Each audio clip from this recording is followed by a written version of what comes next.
కామరూపుడు. రామాయణంలో శూర్పణఖ రాముణ్ణి మోహించింది. ఆయన పొందుకోరింది. తన రాక్షస రూపాన్ని విడిచి అందాల రాశిగా మారింది. వయ్యారాలు ఒలకబోసింది. మారీచుడు సీతమ్మను ఆకర్షించాలనుకున్నాడు. సీతాపహరణానికి సహకరించాలనుకున్నాడు. బంగారు జింకగా మారిపోయాడు. సీతమ్మను ఆకట్టుకున్నాడు. కథను ముందుకు నడిపించాడు. భాగవతంలో బాలకృష్ణుణ్ణి సంహరించమని కంసుడు పోతనకు దుష్టకార్యం పురమాయించాడు.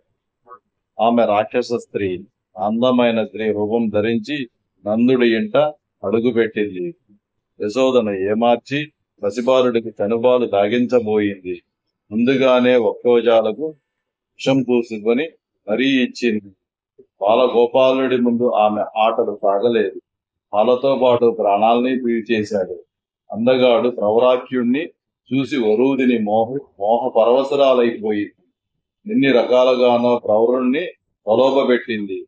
ఎంతగానో కవ్వించింది. ప్రవరుడు ససేమిరా అన్నాడు. తన దారిన తాను వెళ్లిపోయాడు.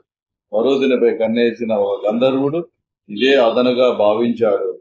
అవే రూపురేఖలతో మాయా ప్రవరుడిగా మారిపోయాడు. ఆమెను లోపరుచుకున్నాడు. ఇలా అవసరం వచ్చినప్పుడల్లా తమ ఇష్టమైన రూపాన్ని పొందగల వారిని కామరూపులు అంటారు. అదొక విద్య. శూర్పణఖ, మారీచుడు, పోతన, గంధర్వుడు ఈ విద్యలో గిట్టికులు. కాబట్టి తమ సహజ రూపాల్లో నుంచి తాము కోరిన రూపాల్లోకి సునాయాసంగా మారిపోవటం వారికి సాధ్యమయ్యింది. విమర్శించడానికి దారి దొరికింది. పరశురాముడి వద్ద విద్యాభ్యాసం చేస్తున్న కర్ణుణ్ణి దేవేంద్రుడు కీటకం రూపంలో వచ్చి తొడ మీద గాయం చేసిన వైనాన్ని, బ్రాహ్మణ వేషంలో వచ్చి సహజ కవచ కుండలాలను హరించిన తీరును భారతం వివరించింది.